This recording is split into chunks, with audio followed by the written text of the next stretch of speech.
16 décembre.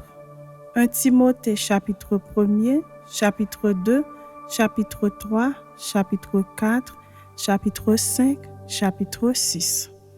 Paul, apôtre de Jésus-Christ, par ordre de Dieu notre Sauveur et de Jésus-Christ notre espérance, à Timothée, mon enfant légitime en la foi.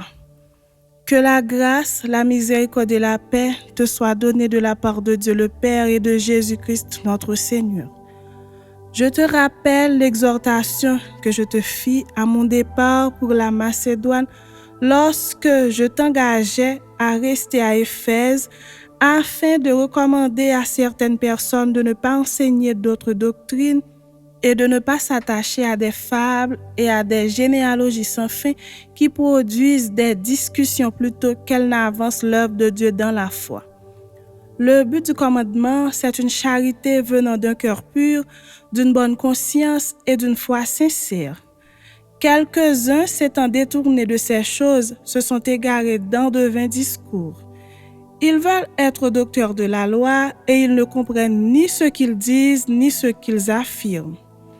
Nous n'ignorons pas que la loi est bonne pourvu qu'on en fasse un usage légitime, sachant bien que la loi n'est pas faite pour le juste, mais pour les méchants et les rebelles, les impies et les pécheurs, les irréligieux et les profanes, les parricides, les meurtriers, les impudiques, les infâmes, les voleurs d'hommes, les menteurs, les parjures et tout ce qui est contraire à la saine doctrine. Conformément à l'évangile de la gloire du Dieu bienheureux, évangile qui m'a été confié. Je rends grâce à celui qui m'a fortifié, à Jésus-Christ notre Seigneur, de ce qu'il m'a jugé fidèle en m'établissant dans le ministère, moi qui étais auparavant un blasphémateur, un persécuteur, un homme violent. Mais j'ai obtenu miséricorde parce que j'agissais par ignorance dans l'incrédulité. Et la grâce de notre Seigneur a surabondé avec la foi et la charité qui est en Jésus-Christ. C'est une parole certaine et entièrement digne d'être reçue, que Jésus-Christ est venu dans le monde pour sauver les pécheurs, dont je suis le premier. Mais j'ai obtenu miséricorde afin que Jésus-Christ fît voir en moi le premier toute sa longanimité, pour que je servisse d'exemple à ceux qui croiraient en lui pour la vie éternelle. Au roi des siècles, immortel, invisible, seul Dieu soit honneur et gloire au siècle des siècles. Amen. Le commandement que je t'adresse, Timothée, mon enfant, selon les prophéties faites précédemment à ton sujet, c'est que d'après elles, tu combattes le bon combat, en gardant la foi et une bonne conscience.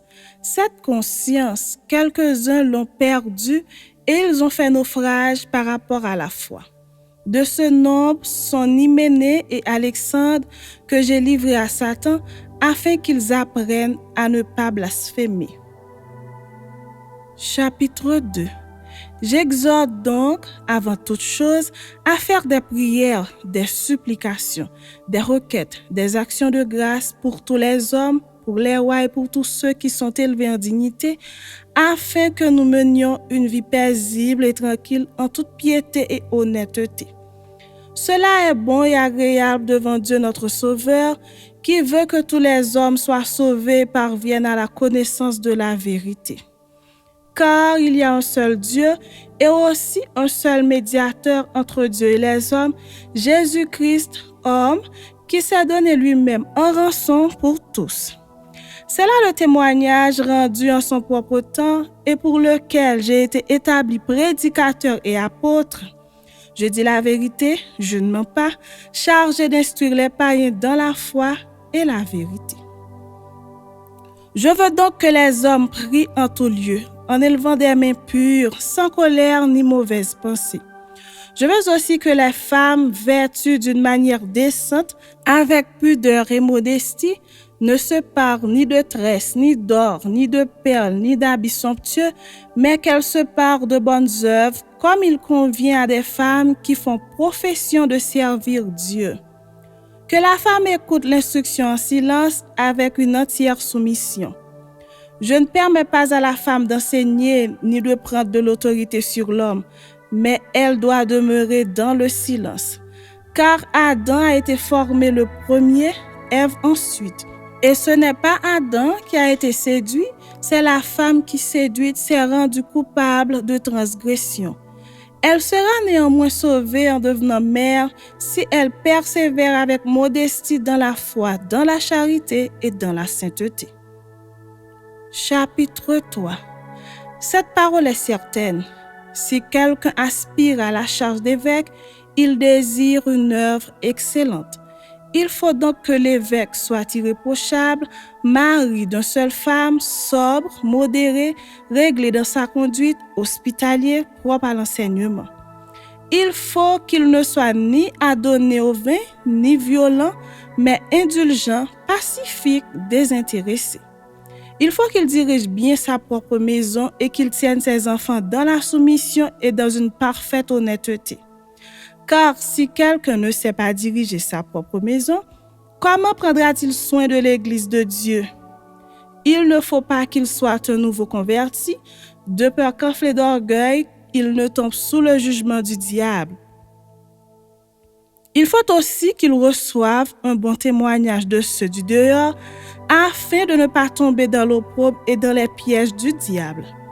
Les diacres aussi doivent être honnêtes, éloignés de la duplicité, des excès du vin, d'un gain sordide, conservant le mystère de la foi dans une conscience pure.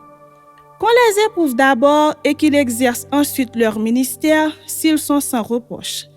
Les femmes, de même, doivent être honnêtes, non médisantes, sobres, fidèles en toutes choses. Les diacres doivent être mariés d'une seule femme et diriger bien leurs enfants et leur propre maison. Car ceux qui remplissent convenablement leur ministère s'acquièrent un rang honorable et une grande assurance dans la foi en Jésus-Christ.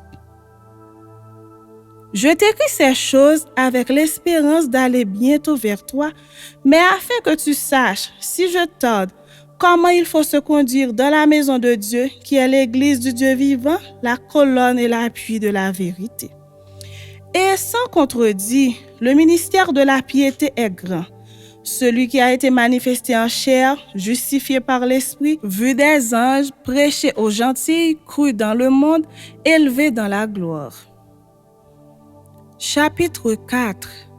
Mais l'Esprit dit expressément que dans les derniers temps, quelques-uns abandonneront la foi pour s'attacher à des esprits séducteurs et à des doctrines de démons par l'hypocrisie de faux docteurs portant la marque de la flétrissure dans leur propre conscience.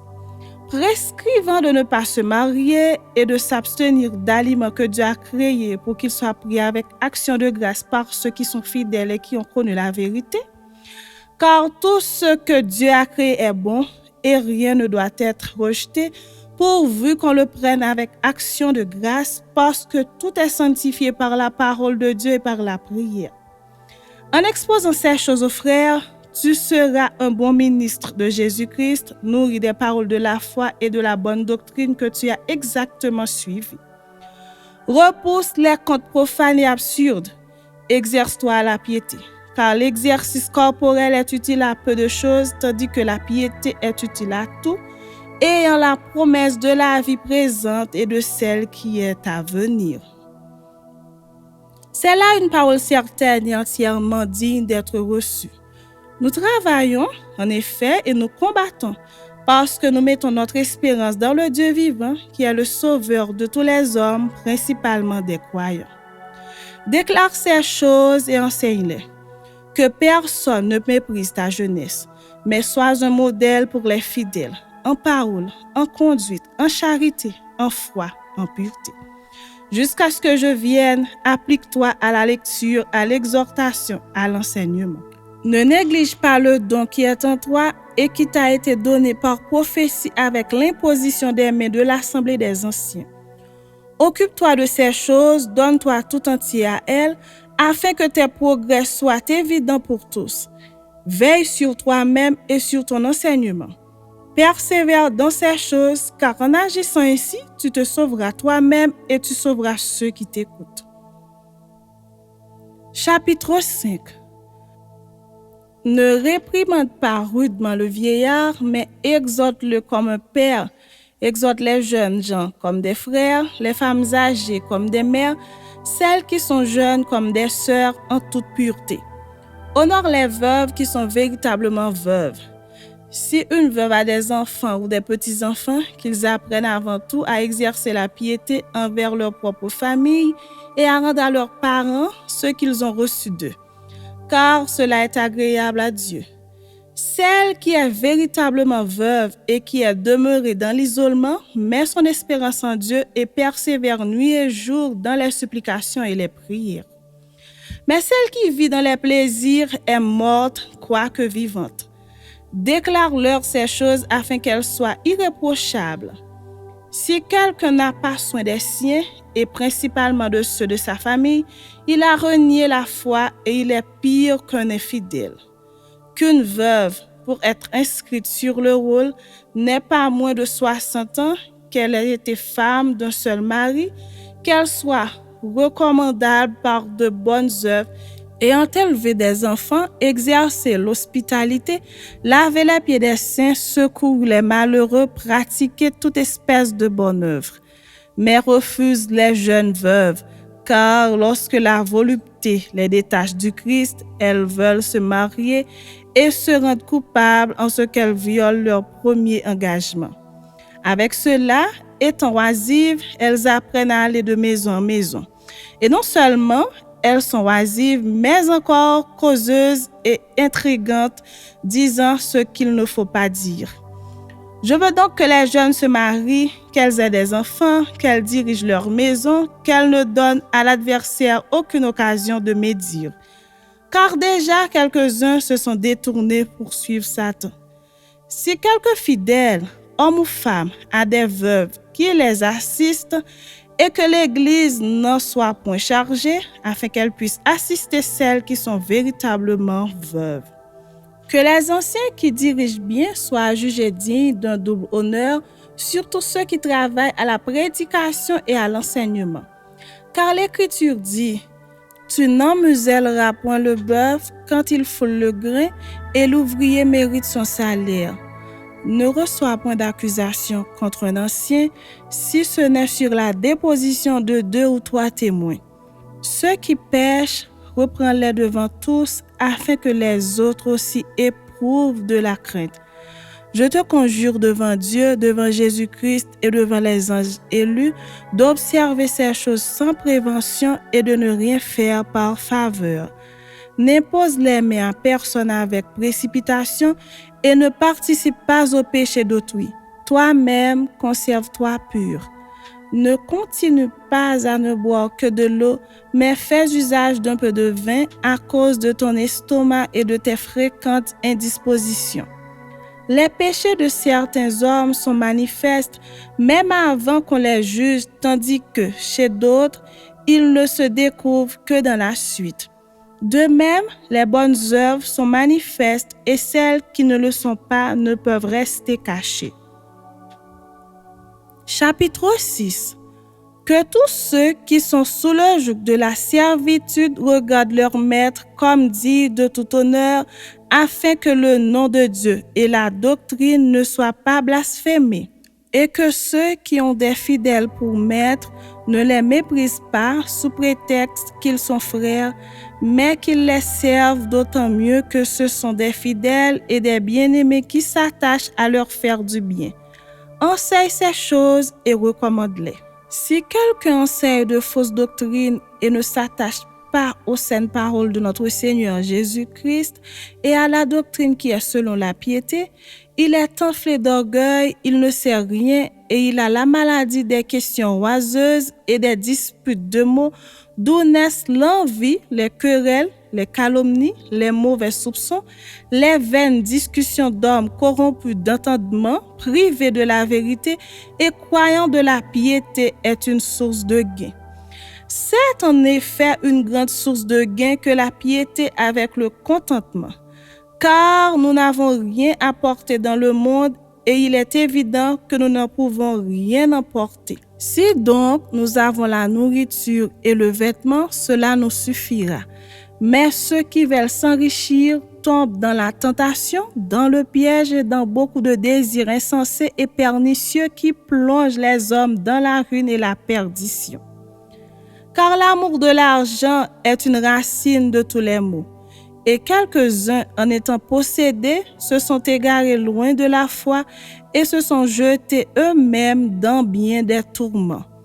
Pour toi, homme de Dieu, fuis ces choses et recherche la justice, la piété, la foi, la charité, la patience, la douceur.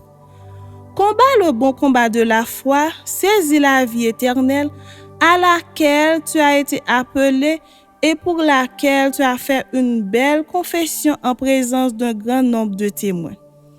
Je te recommande devant Dieu qui donne la vie à toutes choses et devant Jésus-Christ qui fit une belle confession devant Ponce Pilate de garder le commandement et de vivre sans tâche, sans reproche jusqu'à l'apparition de notre Seigneur Jésus-Christ, que manifestera en son temps le bienheureux et seul souverain, le roi des rois et le Seigneur des seigneurs, qui seul possède l'immortalité, qui habite une lumière inaccessible, que nul homme n'a vu ni ne peut voir, à qui appartiennent l'honneur et la puissance éternelle. Amen. Recommande aux riches du présent siècle de ne pas être orgueilleux et de ne pas mettre leur espérance dans des richesses incertaines, mais de la mettre en Dieu qui nous donne avec abondance toutes choses pour que nous en jouissions. Recommande-leur de faire du bien, d'être riches en bonnes œuvres, d'avoir de la libéralité, de la générosité et de s'amasser ainsi pour l'avenir un trésor placé sur un fondement solide afin de saisir la vie véritable.